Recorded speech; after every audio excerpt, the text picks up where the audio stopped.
dia a todos.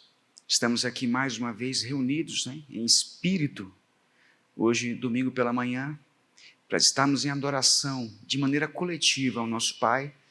E, em especial, nós sabemos que tivemos uma semana meio conturbada, muitos irmãos tiveram ligações diretas com pessoas que estão passando por alguma dificuldade, questão de saúde, diante dessa pandemia que nós estamos vivendo.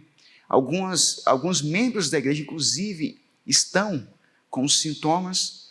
Então, nós sabemos que para muitos irmãos que estão hoje assistindo aqui conosco, algumas dificuldades vêm acarretando, mas nós sabemos e temos plena confiança de que Deus está no controle de tudo. E é nessa certeza que nós iremos começar hoje o culto pela manhã, E eu gostaria de começar com uma oração neste momento. Senhor Deus e Pai, muito obrigado por esse dia, muito obrigado, ó Pai, pelo privilégio das muitas bênçãos, ó Pai, que tem nos dado, e muitas das vezes, ó Pai, nem merecemos, aliás, pouquíssimas vezes merecemos alguma coisa, ó Pai, de positivo que o Senhor tem dado a cada um de nós, porque nós somos pecadores, nós somos falhos, mas em especial nós podemos contar, ó Pai, com a Tua poderosa misericórdia, com o Teu amor, Pai, grandioso, e em especial que cada vez mais o Senhor esteja nos capacitando, ó Pai, para podermos entender qual é a Tua vontade na nossa vida, ó Pai, para que possamos fazer melhor a Tua vontade. Nos dê capacidade, nos dê sabedoria, nos faça, ó Pai, ter mente aberta, para podermos entender, ó Pai, as dificuldades, os problemas que nos cercam, e dessa forma, Pai, sermos conduzidos através do Santo Espírito, como melhor atuar no Teu reino. Ó Pai, em especial também por cada familiar que está passando por muitas dificuldades. Nós estamos diante de problemas, ó Pai, que expande, que envolve não só questões de saúde, mas questões econômicas, questões familiares, emocionais. E em especial, ó Pai, que o Senhor possa estar cada vez mais nos conduzindo, ó Pai, diante dessas dificuldades, ó Pai, que estamos vivendo.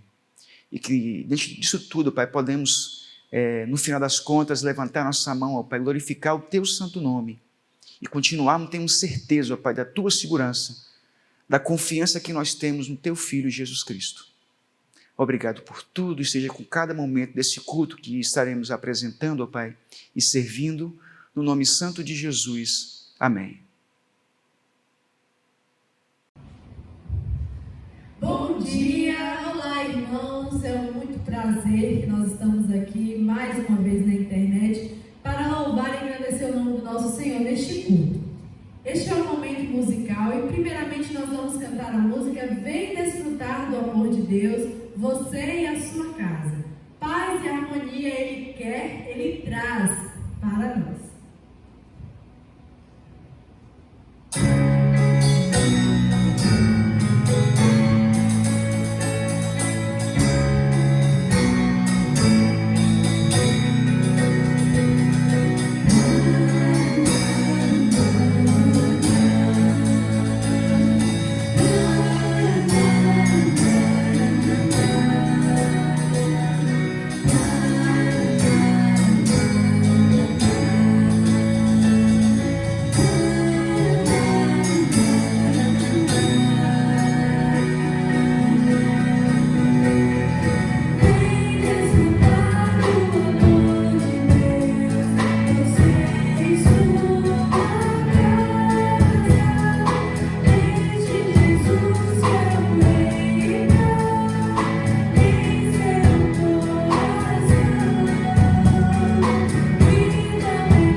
nós vamos cantar agora é uma música que fala muito, vai falar muito aos nossos corações.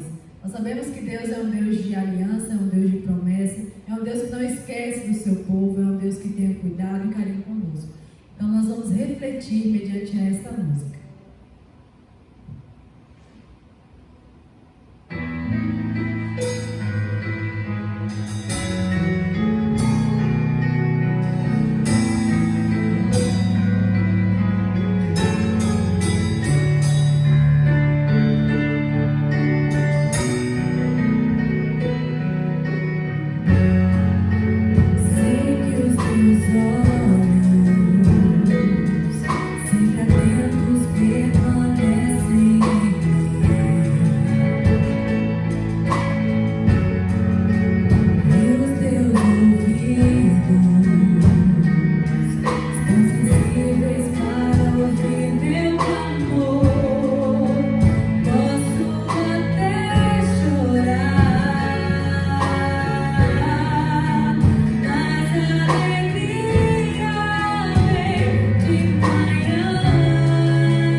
nesse mês de julho, como muitos irmãos que já esteve desde a primeira semana nos acompanhando, sabe que nós estamos tratando em cima de um texto muito importante na Bíblia.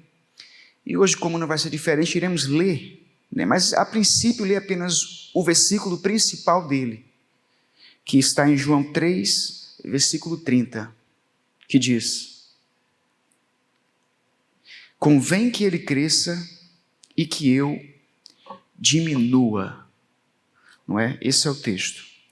Irmãos, nessa semana agora eu estive assistindo algumas lives, de alguns pastores, vendo algumas posições, algumas pregações, e eu ouvi um pastor, achei interessante a colocação dele diante da pandemia. Ele disse o seguinte: mas antes de eu falar o que ele disse, é bom explicar exatamente por que ele disse isso. Ele mencionou isso quando ele enxerga muitos teólogos, pastores, padres e todas as pessoas pontuando de que a pandemia é culpa de Satanás, falando com toda certeza e com toda a propriedade, que a pandemia é culpa de Deus, que tem isso e isso em vista, e por aí vai. Então ele veio e colocou isso. Ele disse o seguinte: ele disse que uma casa é uma junção de tijolos. Agora, uma junção de tijolos não é uma casa. O que ele quer dizer com isso? Quando vamos fazer o simbolismo em cima dessa afirmação dele, ele quis dizer que nem todo versículo que você pega de maneira solta na Bíblia significa alguma coisa relevante porque você pegou ele solto. O interessante é você olhar a Bíblia e analisá-la de maneira direta.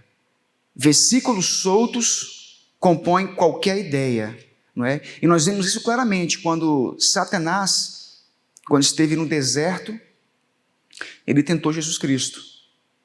Nós vemos isso claramente quando o próprio Jesus, quando teve um debate com fariseus, com escribas, e esses utilizaram da Bíblia para argumentar alguma coisa, nós vimos a maneira que Jesus também conduzia a explicação, combatendo a afirmação que eles faziam, mas fato é que eles utilizavam a Bíblia. Então, meu irmão, a Bíblia pode ser utilizada para qualquer raio de manobra social.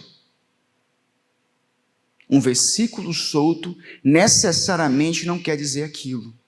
Então, por isso, uma junção, uma casa, de fato, é uma junção de tijolos, mas uma junção de tijolos não significa necessariamente que ali é uma casa. Irmãos, nós temos uma maneira muito clara, muitas vezes, de tentarmos entender Deus na nossa perspectiva. Nós conseguimos olhar isso tudo e podemos dizer claramente, e também, claro, diante de muito do que a Bíblia apresenta, a ideia de que, de fato, na criação, o ser humano ele é muito mais especial do que o restante da criação. E uma das afirmações que levam isso de carona é o fato de que o ser humano ele consegue ter uma ligação direta com o próprio Deus. É como se fosse diretamente proporcional. A gente crê nisso. A gente crê. Tanto é que a nossa oração, quando nós oramos, estamos diretamente falando com Deus. Nós somos chamados pela Bíblia de semideuses. Então isso nos faz pensar que realmente nós somos muito mais relevantes do que aparentamos ser. E de fato nós somos por aquilo que é apresentado. Mas eu não sei a proporcionalidade e o nível de fato que tem essa representação humana na criação, como nós achamos que temos. Porque quando paramos para analisar de fato o que é diretamente proporcional a Deus, muitas das vezes essa relação ela acaba sendo inversamente proporcional. Eu separei aqui alguns pontos que chamam a atenção disso. 3 em especial. Um está na vontade de Deus. Em Romanos 7,15, quando Paulo escreveu ele afirma o seguinte, ele afirma que aquilo que ele não quer, ele faz. Quer dizer, aquilo que aborrece ele, ele faz, mas aquilo que ele gostaria de fazer, ele não faz. Paulo falou isso. Quem fazia parte do Ministério de Administração, né, tinha uma história que eu sempre repetia muitas vezes, quando eu estava à frente facilitando a lição de EBD, que era um amigo meu, né, que um amigo meu estava no domingo pela manhã jogando um futebol direto, né, eu sempre chamava ele para poder participar da EBD conosco, e aí ele não, acho que não vai dar não, e não sei o quê. Aí um dia ele machucou a perna, né? Aí me aproximei dele, depois de uma semana depois, e falei, aí rapaz, e aí, agora que você machucou, você vai? Aí ele riu assim e tal, Aí eu falei assim para ele, né, já pensou da possibilidade de que Deus, ele esteve assim por detrás, isso aí, para você poder se dobrar, se ajoelhar a ele, não sei o quê. Ele falou, não, na hora ele levantou com toda a propriedade, não. Porque o que Deus quer é a nossa felicidade. Então Deus não quer que machuque a perna. Né? E aí, lógico, para poder também entrar num debate e tal, eu me afastei. Só que umas 2 semanas depois, assim que eu encontrei com ele, eu fui tentar voltar no assunto de novo. Eu falei, não, eu vou ter que tocar no assunto e mostrar para ele que não é bem assim como ele está dizendo, não. Só que quando eu fui me aproximar para falar, eu falei, ô fulano, lembra que você me falou isso, isso, isso? Aí ele começou a rir, olha, eu falei errado. Eu falei, por que eu falei errado? Porque eu parei para pensar, essa afirmação que eu disse, ela não faz muito sentido. A minha vontade não é a vontade de Deus.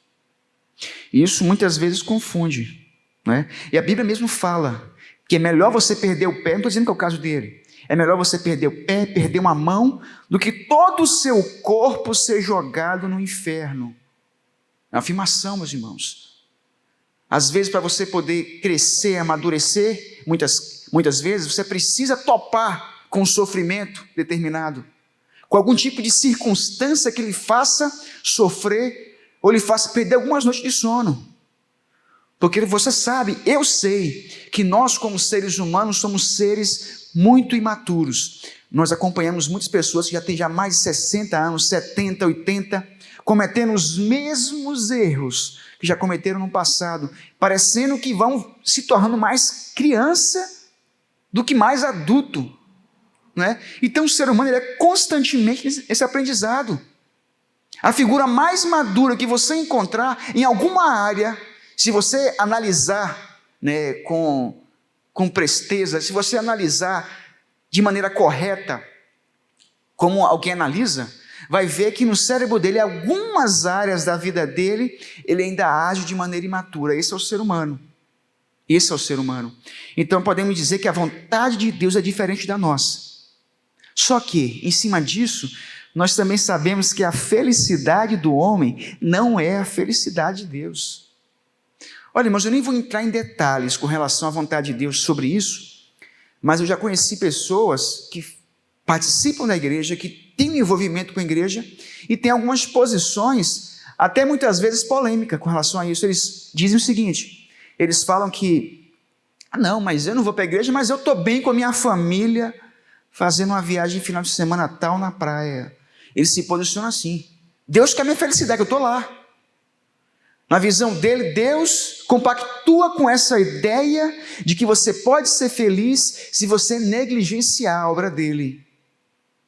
Tem pessoas que elas enriquecem de uma forma ilícita, não dão o dízimo, e na visão deles, Deus quer que ele pague as contas dele, que ele viva bem, né, que ele pague as despesas que tem a ver com o filho dele, e por aí vai, mesmo sem dar o dízimo. Então essa ideia, e a pessoa se sente feliz e satisfeita em fazer isso, e procura vários argumentos em não dizimar.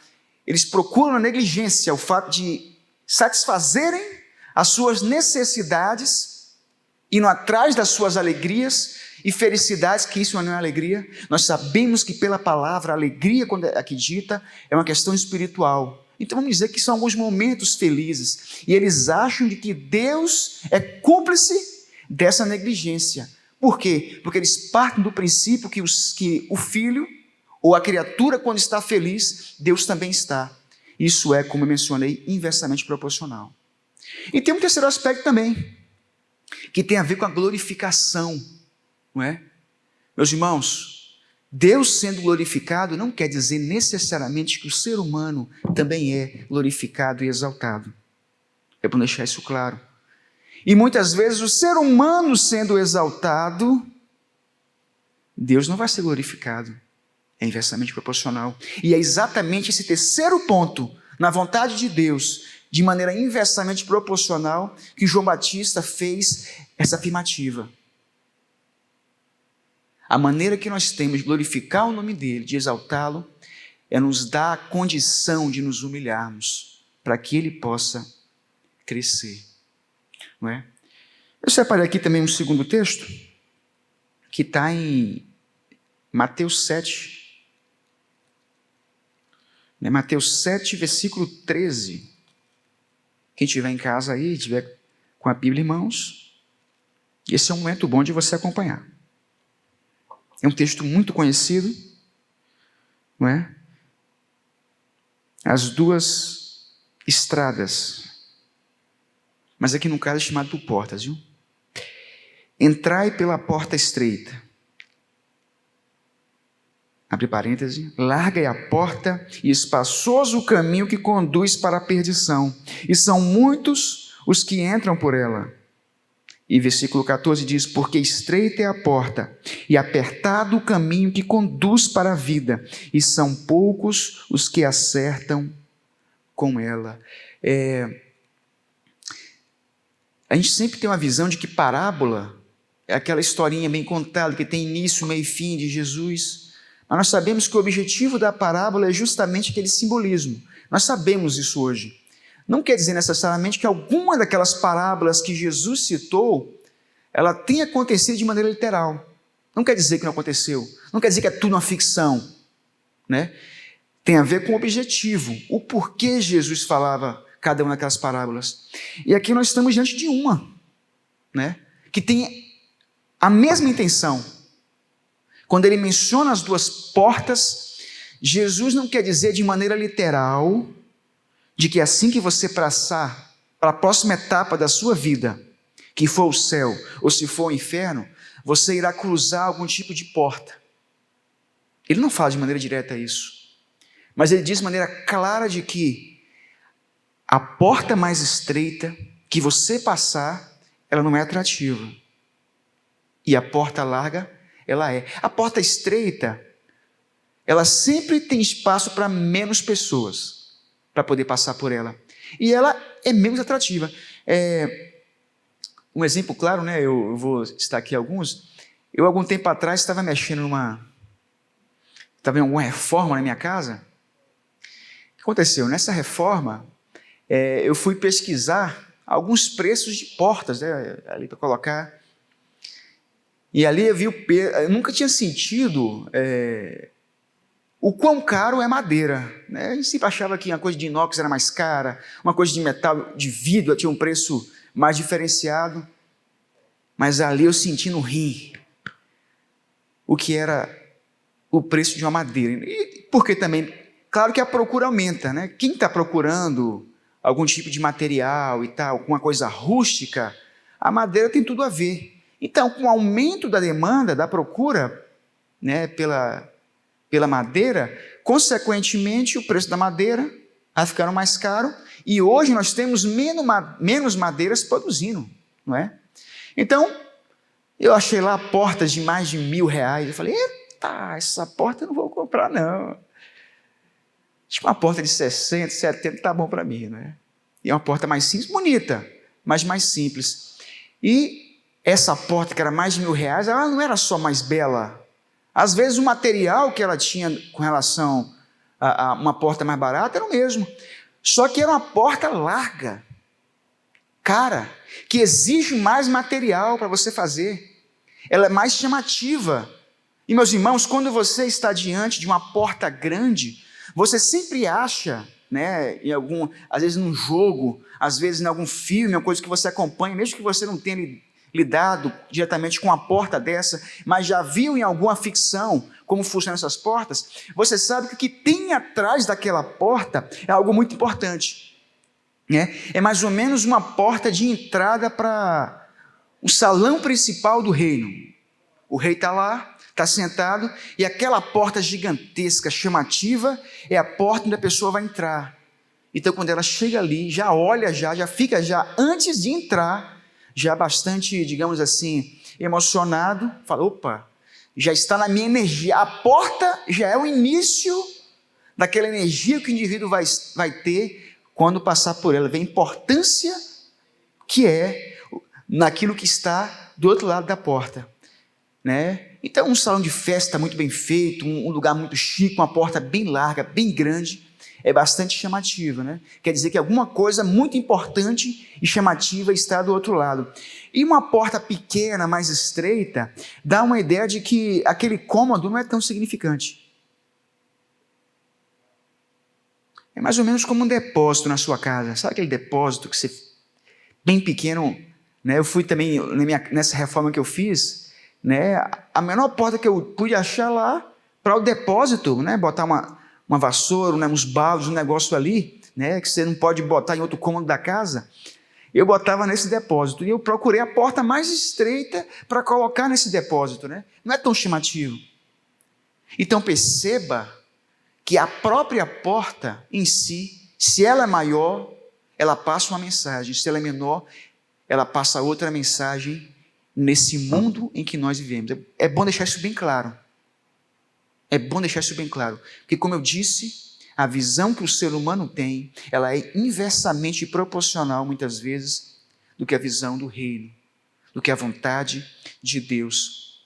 E eu, em cima dessa ilustração, queria chamar a atenção, né? Nós estamos vendo aqui, né, com esse trabalho de live, né, alguma coisa mais direta, mas eu queria chamar, eu já conversei, já combinei antes com quem está à frente, né, e ele vai estar mostrando aqui para vocês, em cima dessa pregação de hoje, eu acabei fazendo uma ilustração lá, uma charge, né, que eu vou estar mostrando para vocês, e vou trabalhar um pouco em cima dela, no que iremos estar falando hoje, né, no decorrer dessa pregação.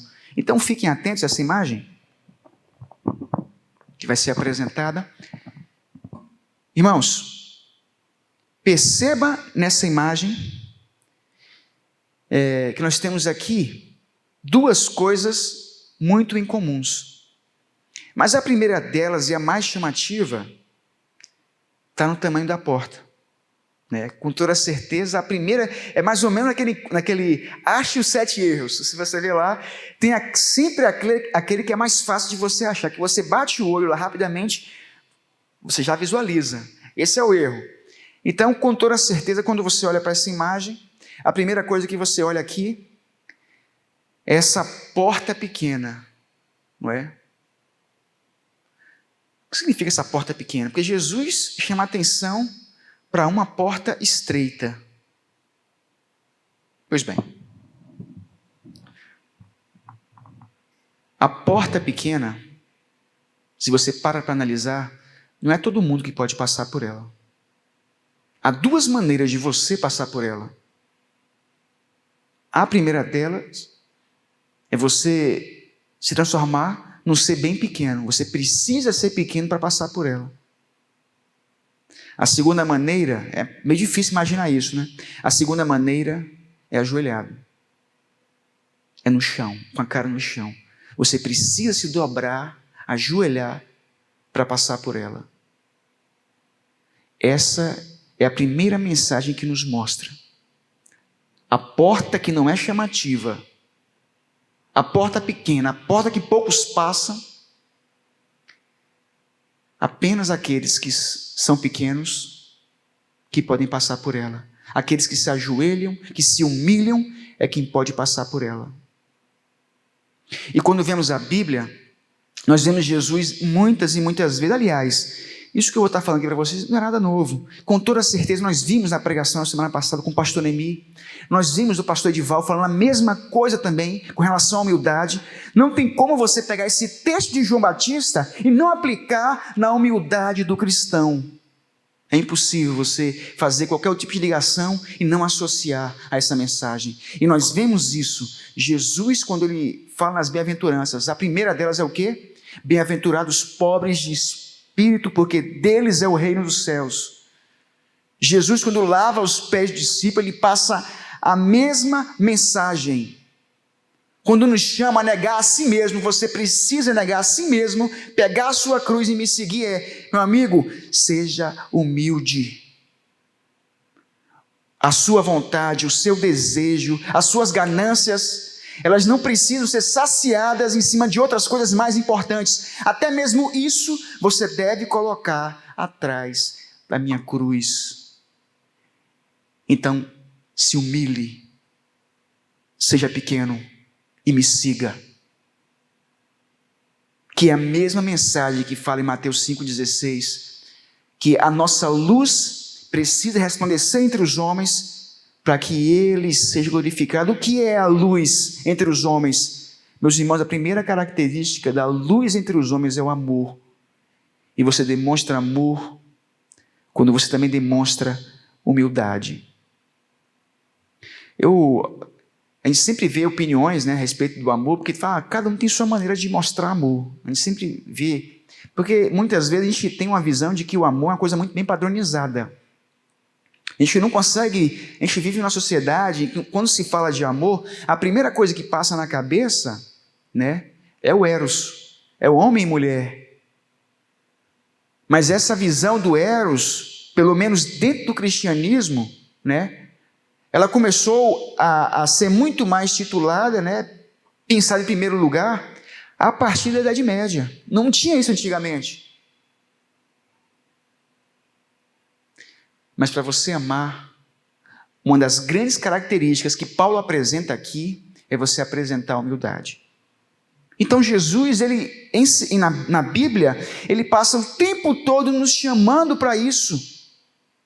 O tempo todo nos convencendo que é impossível você passar a mensagem de Cristo se você não apresentar a humildade. E nessa semana, irmãos, eu encontrei outro pastor. Quando ele falava com relação ao cristianismo, ele dizia que a coisa mais importante que o cristão tem que ter é a santidade. Eu fiquei pensando assim, caramba, santidade faz todo sentido, né? Porque quem tem o Espírito Santo, com toda certeza, é uma consequência. Mas se você perguntasse para aqueles judeus da época de Jesus, no qual passaram o tempo todo, né, combatendo, entrando em algum tipo de discussão com relação a divergências, com ideias a respeito da Bíblia, com o próprio Jesus Cristo, eles iriam dizer que a característica principal deles seria a santidade também. Então, será que nós e eles somos iguais? Será que realmente a imagem que o povo tem que ver de nós lá fora é aquele cara que tem que bancar o santão? Que tem que ser uma estátua na sociedade?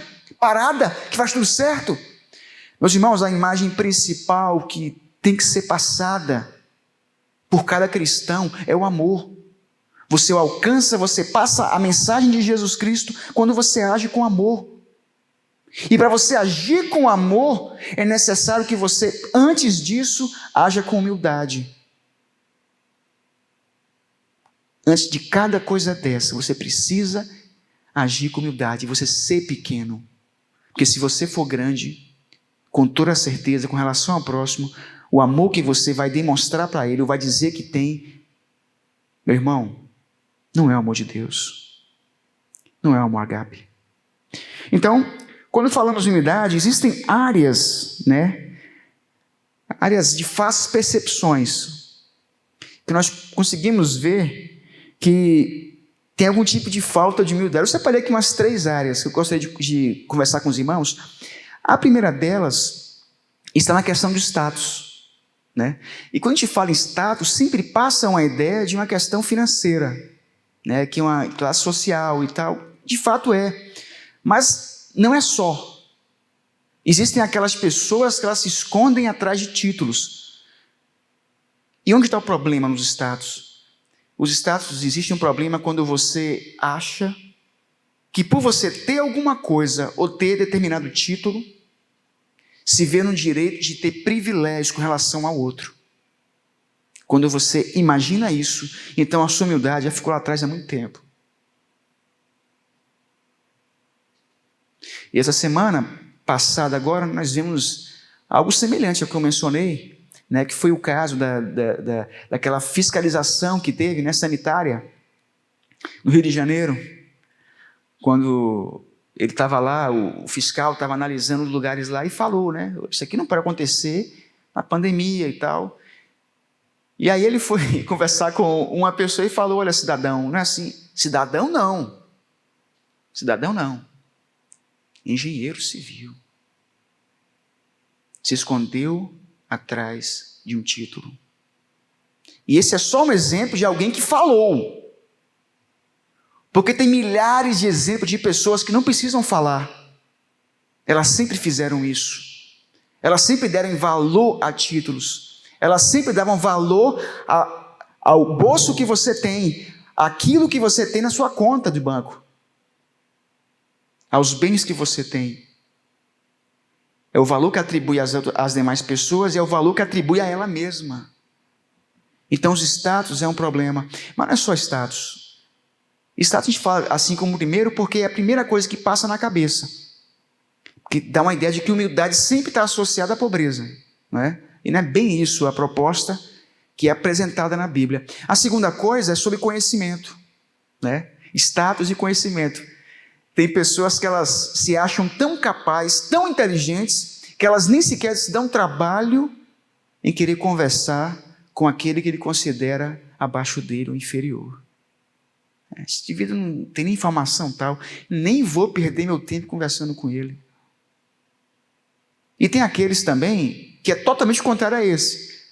Aqueles que, quando ele acha que sabe mais que o outro em alguma área, é aí que ele vai falar mesmo. Ele vai procurar você para conversar, você nem precisa tocar no assunto. Ele vai dar um jeito lá de mover a conversa e apresentar aquilo que ele sabe mais do que você, para você.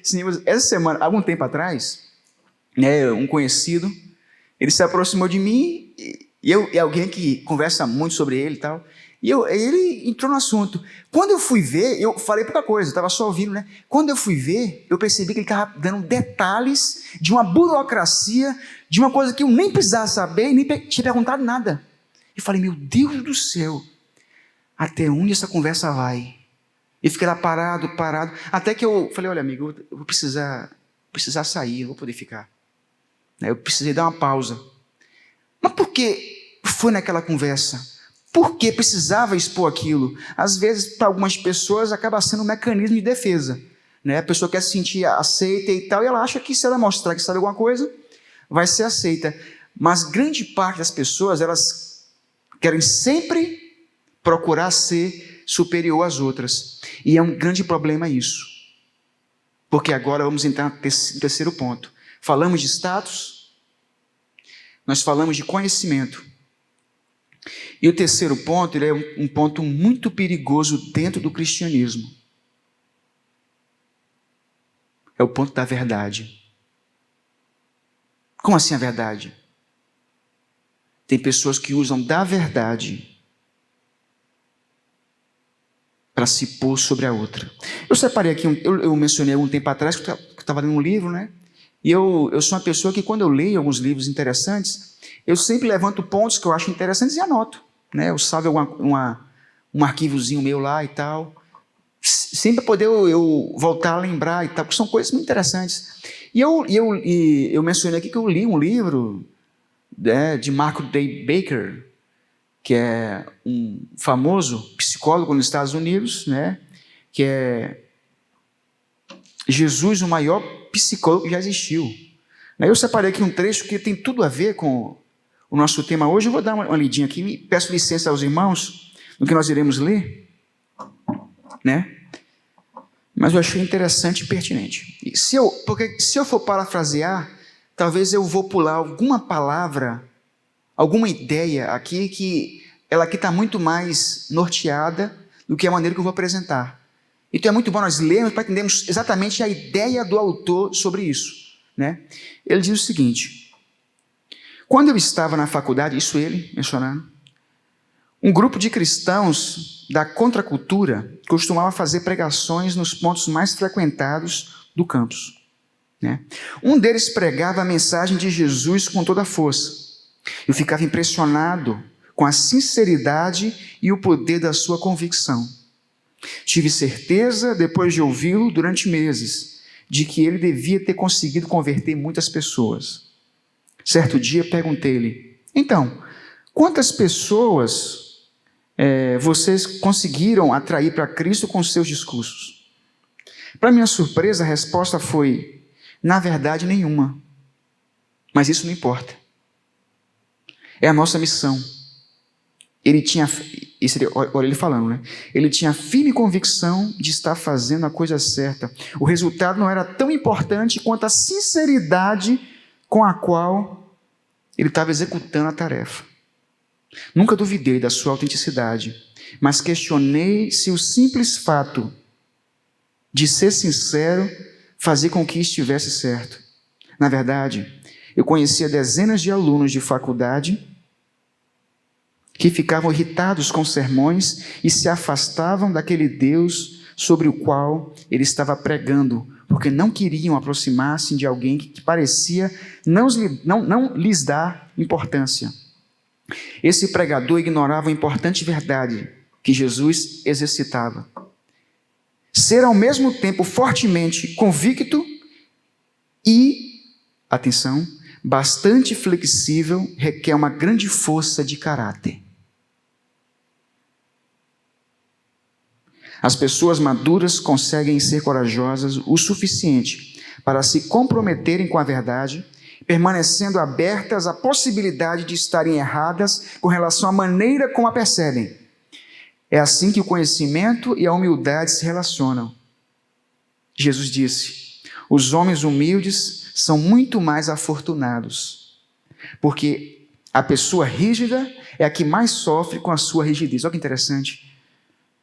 Ele sabia que pretender ser dono da verdade pode ter efeitos profundamente negativos, porque apesar das nossas boas intenções, podemos estar sinceramente errados.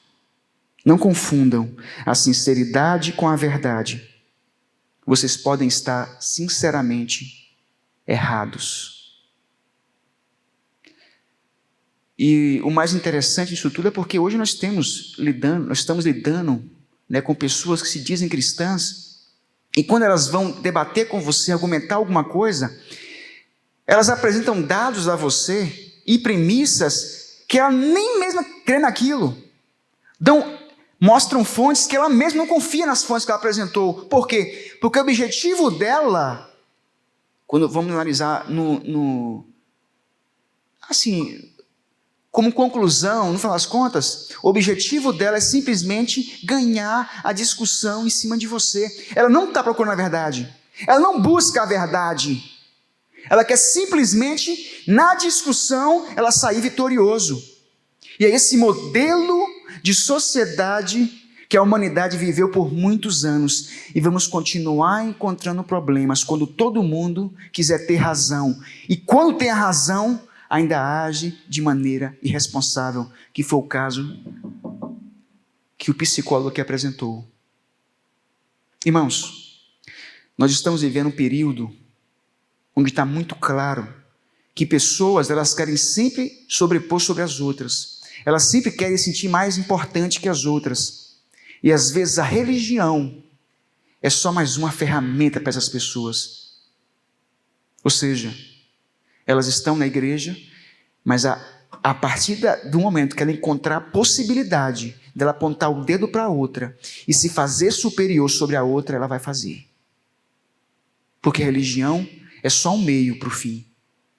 É só mais uma maneira para mostrar que eu sou superior à outra. Ou seja, o fato de eu querer procurar a santidade, eu falo, por que procurar a santidade? Porque o verdadeiro salvo, ele não procura a santidade. É uma ação do Espírito.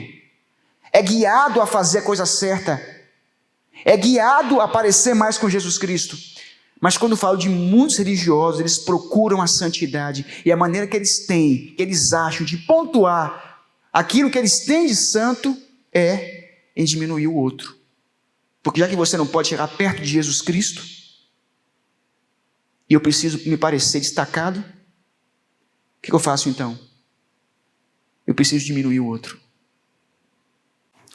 Enfim, tanto os status quanto o conhecimento e até mesmo a verdade, nós usamos isso contra aquilo que Jesus nos chamou. Jesus o tempo todo nos chama para sermos pequenos. É como se Jesus nos preparasse aqui na terra, uma maneira de sermos cada vez menores, olha só, cada vez menores, para quando chegar no outro lado da vida, nós temos a condição, assim como foi mostrado na imagem, de passar por aquela pequena porta. Então o primeiro ponto que eu queria chamar a atenção dessa imagem é esse, é a porta pequena, que ficou muito claro. Mas tem uma segunda coisa que vocês não perceberam nessa imagem. Olha a cor da parede. Tem alguma casa que você vai que tem uma cor dessa daí? Uma espécie de degradê? Não tem. Que mensagem está nos mostrando isso? Eu fiz proposital essa imagem aí. Porque muitas das vezes, irmãos, a maneira que você tem de passar por essa porta, de se fazer humilde, ela não vai ser numa casa normal. Você não sabe que lugar é isso daí. Uma casa não é. Um lugar meio real, não é? Pois bem, Deus nos chama para sermos humildes quando ninguém espera que nós sejamos humildes. Sabe qual é o diferencial do cristão com relação ao mundo? É quando todo mundo espera que você vai agir com vingança contra o próximo, você perdoa. É quando todo mundo espera que quando as câmeras não estão filmando, quando você não está gravando no Facebook, quando você não está postando no TikTok, quando está postando em qualquer outra rede social, no Instagram, alguma coisa que ele faça grande, que ele faça ajudador do próximo, é nessa hora que você vê o quão pequeno você é, porque você não procura por câmeras. Não é essa imagem que os demais têm de você que lhe faz ser o que você realmente é. É isso que Mateus 6 nos chama a atenção, quando Jesus está dizendo a cada um daqueles discípulos, fala o quê? Olha, você quer doar? Quer fazer esmola? Faça, mas faça de uma forma que ninguém fique sabendo. Quer orar? Em público para dizer que é santo? Ore, mas ore mais no seu quarto. Não tem que o outro ficar sabendo. Por que nós temos essa necessidade de queremos nos gloriar, de querer crescer? Isso volta muitas vezes àquilo que o salmista, né? Não, que Salomão já disse, né? Em Eclesiastes, em Provérbios, que tudo é vaidade. Está muito associado. Essa imagem positiva nossa, nada mais, nada menos do que associado àquilo que está debaixo que todo mundo tem, que é o quê? Que é a vaidade. Irmãos, eu já queria finalizar, mas eu queria chamar a atenção, né, de um exemplo que eu citei aqui na igreja algum tempo atrás, que foi do irmão Enivaldo. Né? Eu nunca esqueço, eu estava saindo do trabalho, isso já tem muitos e muitos anos. Enivaldo estava voltando de algum encontro de casais em algum lugar, na sexta-feira à noite. Eu estava indo para o trabalho, saindo do trabalho, né, 6 e pouca, estressado, cansado.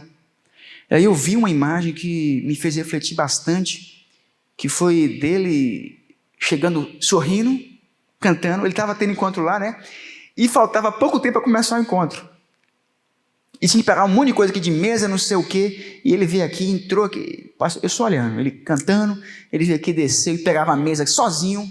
E levantava e subia, cantando e descia, pegava o restinho da coisa. Eu falei assim, Enivaldo, você quer ajuda? Eu torcendo para ele não dizer, não, Davi, pode ir para sua casa normal. Você quer alguma ajuda, Enivaldo? Ele falou, não, tranquilo aqui. Ah, tá bom então. Aí eu peguei e saí. Mas quando eu olhei para trás e vi ele fazendo aquilo com maior alegria, sem nenhum peso, eu falei, caramba, que tapa na cara. Não tem ninguém vendo ele fazendo isso. Ele não tem que forçar uma alegria que ele não tem, porque não tem nenhuma câmera filmando ele, porque não tem pessoas ali vendo ele rindo, quando no fundo ele não está alegre. Se ele está sozinho rindo é porque ele está feliz. E está feliz fazendo a vontade de Deus, que é o mais impressionante, que é a chave da nossa pregação hoje, porque é inversamente proporcional à vontade de Deus. A vontade do homem, ela é diferente. Um teólogo diz o seguinte, e já finalizando e concluindo a lição de hoje: a visão da glória de Deus produz humildade. E nesse caso, até mesmo as estrelas, elas abrem para que o sol apareça, ou seja, elas ocultam a sua luz à nossa vista, para que o sol ele faça a parte dele. E Cristo é a humildade de Deus incorporada na natureza humana. Que Deus complete nos nossos corações aquilo que eu não pude fazer essa manhã.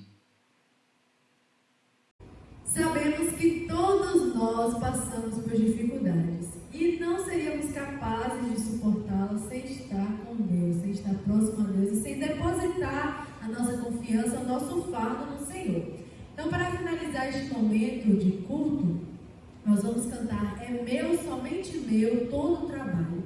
E o nosso trabalho é descansar no Senhor.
Senhor Deus de Pai,